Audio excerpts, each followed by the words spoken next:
Gods of the game. The Red Giants finally find themselves looking down upon Falcons Apbren, and it's now or never. 3-2. Do they seal the deal? Welcome to game number 6 here at MSC 2024 here at EWC with Falcons Apbren on blue side, SRG match point on red. Oh, I was talking about the Yuzong, we were talking about the Yuzong, but then they go out with the Lapu, and honestly, yeah, I mean, technically it does the same thing, just no instant petrify, right, when you go for the Furious Dive, but yeah, finishing or even dealing with the Netherrealm would be great. Sky's already rotating up top. Kalti's gonna be caught in the quad shadow. Sky's following in forward. Going for the shurikens here. She'll be able to do it. Sky's forward. Oh, Kaltizi with the help of Ogwin and Few turns it around. And Sky's is probably thinking to himself, maybe I should have taken lethal ignition on this one. Oh. I mean, it's one of those feel bad moments, but still, it's still a 50-50. Yums doesn't get knocked up, thankfully, and now that's first blood for Falcons Apbren, and that's what you want to see, especially if you are a world champion fan. For Falcons Apbren on the Nolan. See, it's very rare that we get to see this, right? When Wolf says that he doesn't like Falcon Apbren's draft. It's very rare to see. Usually they're always able to outdraft their opponents. I think that was the case as well up against Liquid Echo. But this time around, they find themselves in a spot where they really have to get that early lead. That will definitely help them with a lot of these hero plays with the composition to make it work, to beat SRG before they get online. I think we need to take it a step forward, right? Because now at this point, it's not only just about getting a lead, but it's also unlocking these laners, right? And Ogwin, he can take the damage. He doesn't mind. He opted to go for tank emblem, so he can take it for now, but at the same time, right, how do they unlock them?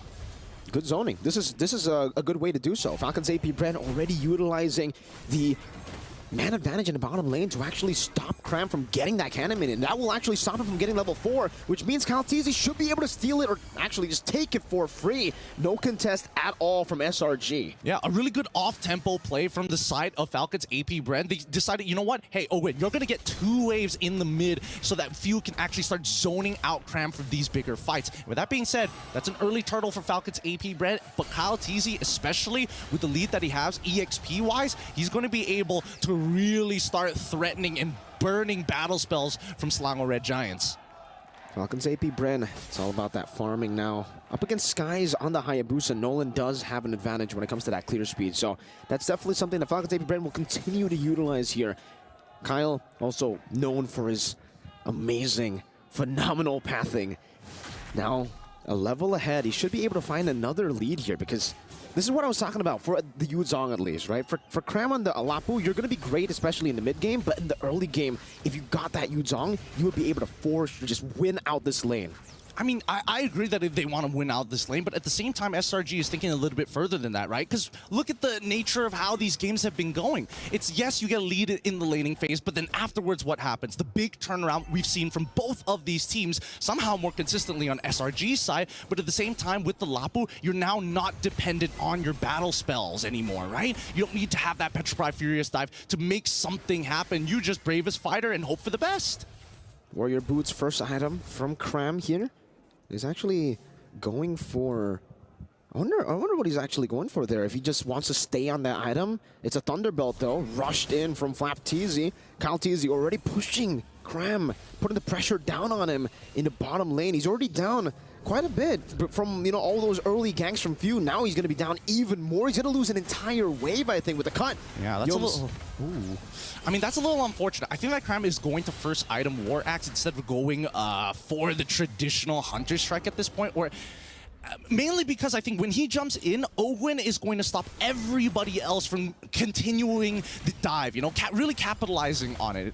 And with that peel being said, with the extra spell vamp that you get from that War Axe, it might just buy him the precious few seconds. Ooh! Yomes wild charge. All alone, though, now going to be taken down by Super Marco.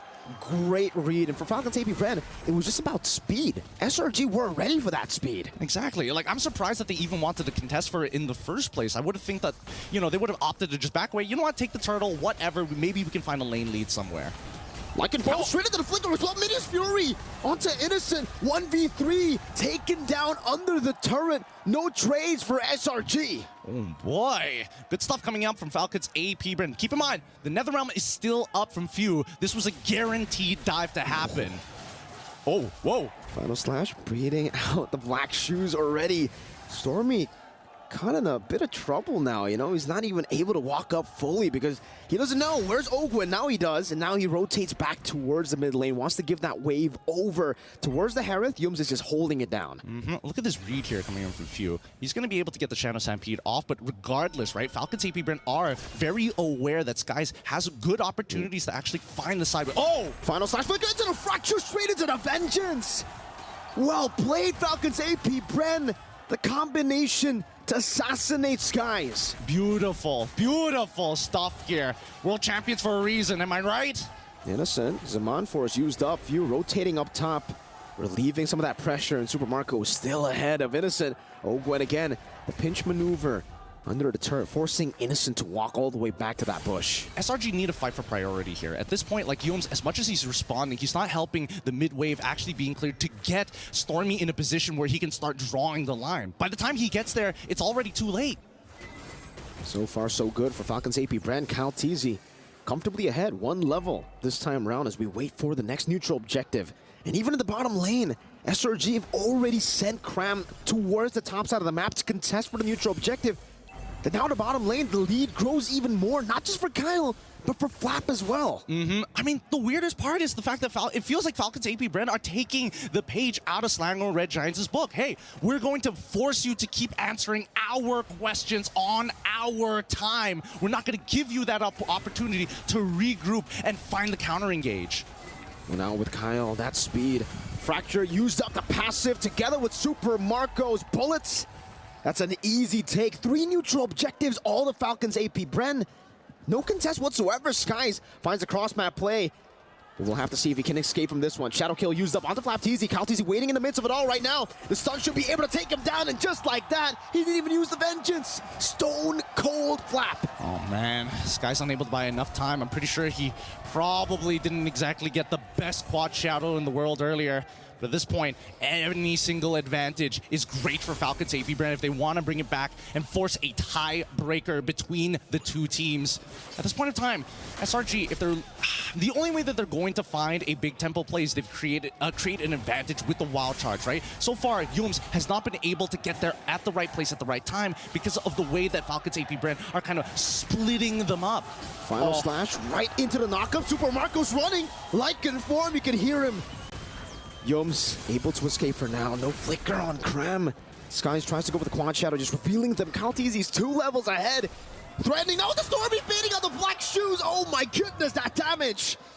It's not looking good. It's not looking good. Let's look at the gold difference here because right now Super Marco is currently 1,200 gold ahead, and that's not what you want to see. But even so, even Kyle Teasy continuing to be, I mean, he's so far ahead already. He is so far ahead, and I think the items display it very well. He doesn't even need the Sky Piercer, right? He thinks, okay, I'm gonna go for Blade of Heptases and then Hunter Strike, and then I'll go for the Sky Piercer. I already have enough damage early game, fool. And with that being said, right, situational items are going to start coming into play, and I think it's important that they get it as soon as possible, because right now that's a 3-item Roger, and not exactly the best position to be if you're low. Slowly, Flap Teasy be barriered in and all in, but Flap Teasy able to find a final slash. Quick goes out. Ogwen now with a capitalization. Power of Nature into the wild charge. 3 members knocked up as Cram gets the bravest fighter stun. Now the Netherrealm comes down to Super Marco, deals with the back line. Shadow kill forced out. Now with the Lycan form, Sky's very low. Yum flicker, and now Sky's going back with the quad shadow. Meanwhile, Stormy forced to use the black shoes, and Skies cannot go for the assassination. Will be forced back again. It's 1-for-0. Flap going in, connecting onto Yums, but will not be able to find the hit. Innocent with his Amon Force turns things around, finds a trade back, and Cram is back up. Nice reaction time coming in from Yums. That Power of Nature saved his life from Flap Teasy trying to go for that final slash. But at the end of the day, Falcons Apbren, despite trading Flap Teasy over to Innocent, doesn't matter. They got the neutral objective, and that's the most important part. Again, now with the Lord. A big one at that, Skies. Jumps in, shadow kill. Netherrealm not up just yet. Few can't escape. It's Stormy who finds it straight into the fadeaway with the black shoes. Into the turret, they find a pick. And I think this Lord Falcons Apbren will still be able to utilize it. The passive was on full stacks from Few. He's back up already. Let's look at the damage dealt so far, because right now, Whoa. we're seeing that Few. Again, these fights have been really, really compact, and the closer SRG sticks together, the more the Ghost Burster is going to do even more damage. And man, you can just see how badly Flapteezy wants to catch somebody, just overextending, even by a single pixel. They'll find everything. But similar to the previous game, right, we did see that, you know, on Fanny, you want to be able to kind of split push on the side of the lane. For Hayabusa, exact same thing, right? You want to kind of alleviate the pressure. Oh, Super Marco with the chase down. Now Sky's going back and forth. Scratch down. Super Marco wins the 1v1. He panicked. The quad shadow, he sent it into the wall. That wasn't ideal, but hopefully they can protect mid and tier 1. They will still be able to do so up top. Innocent sent to deal with the Lord, but he's all alone. He's used his Mon Force. Oh, Gwen. Look at this menace. Flapteezy walking forward with the vengeance, able to find it onto Yums. Didn't get the stun.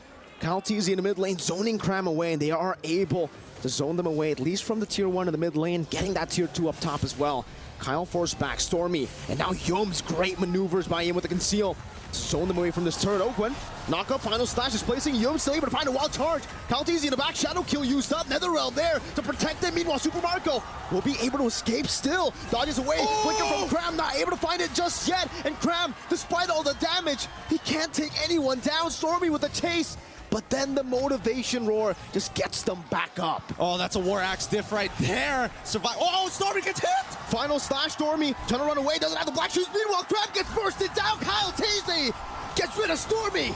That's a 2-for-nothing trade. Falcons Apbren has been in the driver's seat this entire game, but the lead finally extended from 5K to 6K. Again, it's starting to even out here, and worst yet, this could mean inhibitors. The next 30 seconds is going to be important. Oh, final slash.